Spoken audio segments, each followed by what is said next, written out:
Okay, gusto kong magbigay ng reaction doon sa latest vlog ni Fair Lady Marlica.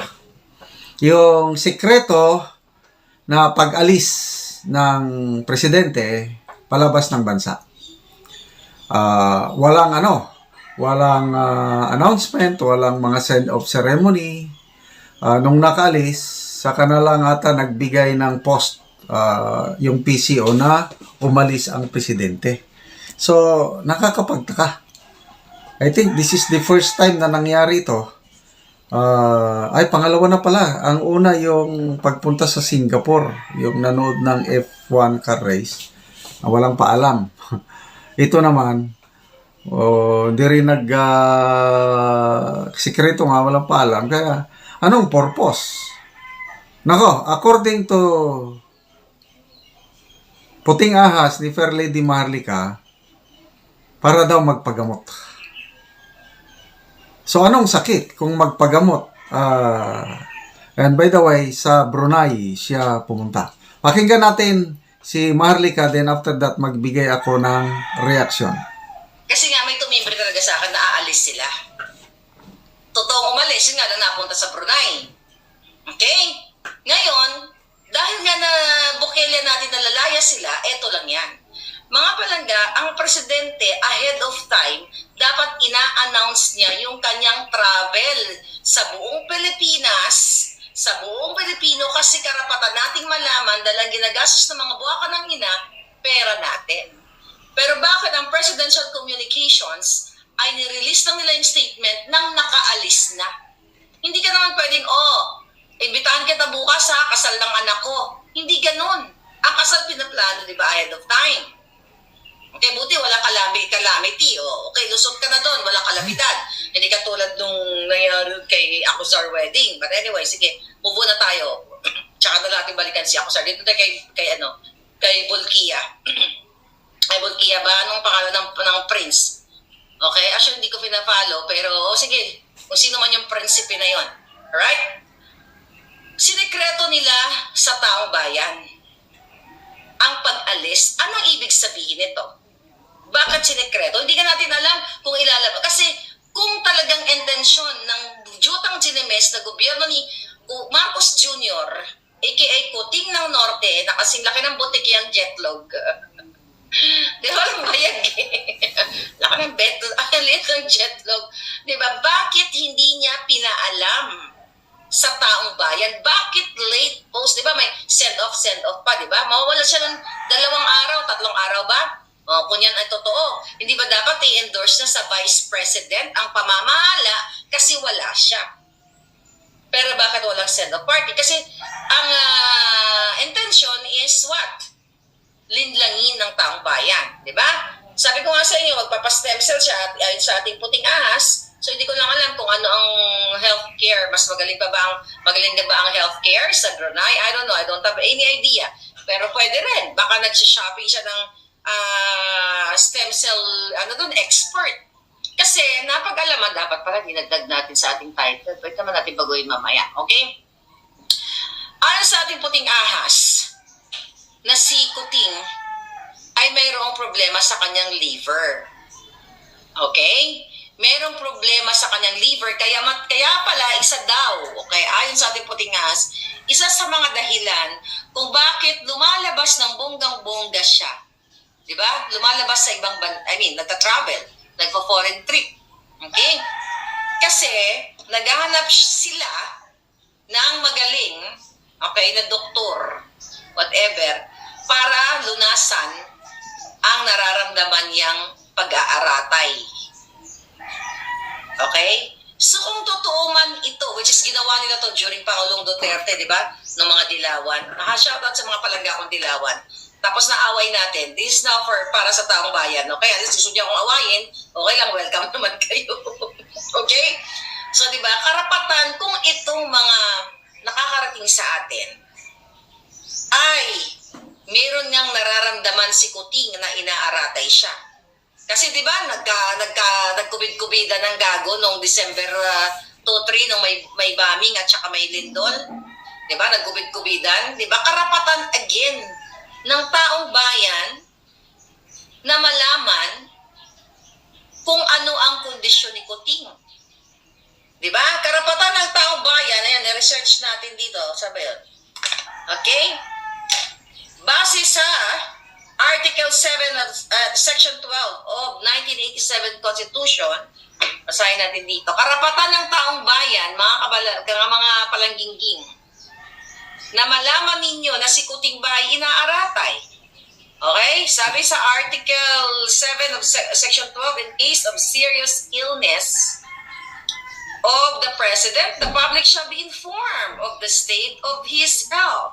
The members of the cabinet in charge of national security and foreign relations and the chief of staff of the armed forces of the Philippines shall not be denied access to the President during such illness. Eh, nakakalakad naman siya. But again, okay, mga palangga, kung ito ay may katotohanan na siya ay inaaratay, okay, at kaya siya nag-iikot sa buong mundo para maghanap ng pinakamagaling na espesyalista, punta ka dito sa Amerika o sa Europa. O may visit Japan, magagaling din naman sila dyan. Ngayon, nasa Pilipinas, actually, magagaling ang mga Pilipino. O bakit ka pa nagsishopping? So ngayon, mga palangga, bakit i-connect natin yung kanyang pag-travel muna sa Brunei? Okay? Bakit isinikreto? Ngayon, dapat pag wala siya, i-endorse niya ang pamumuno, okay, muna sa kanyang Vice President. When I say endorse, di ba yun yung role ng... Okay, so magbigay ako ng comment, ano. Una, yung hindi in-endorse. Tingin ko, analysis ko, ito na ang mga pruweba na malala na ang relasyon ni PBBM at ni BP Sara. Kung pag-alis niya, hindi niya endorse. Nga siya ang caretaker president while the president is away. This only confirms na medyo malabnaw na o malamig na ang relasyon ng presidente at vice presidente. Yun ang una kong tingin dyan. Tapos yung sinikreto nila dahil yung nga, ayaw nilang malaman yung tungkol sa sakit. Kung totoo na may sakit. Kaya lang, grabe ang mga puting ahas. Nalalaman kaagad ni Marlica yung bawat galaw sa Malacanang. Kaya yung maganyang ngalakad pa lang, akala ng Malacanang sikreto lang, nauunahan sila ni Marlica. Kaya siguro, nung nakaalis ng presidente na wala man lang mga formal ceremonies, kaya nag-post na lang ang PCO para safety sila. Kasi kung malalaman ng taong bayan na umalis na wala man lang post, lalong mapupuna sila. Okay? So, sakit. Sabi, stem cell sa liver. Ako, nung namatay si late Secretary Susan Ople, nakita ko yung mukha ng presidente na mamaga, na maitim. Hindi na yon ordinaryong stress. First time kong nakita na gano'n ang presidente. Nagduda na ako na baka may sakit ang presidente na hindi lang sinasabi. So, connecting the dots, kung totoo itong pasabog ng puting ahas, sana magamot. Okay?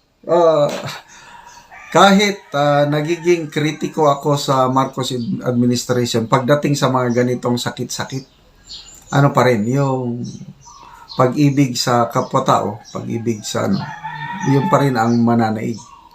Example, si Secretary Boying Rimulya,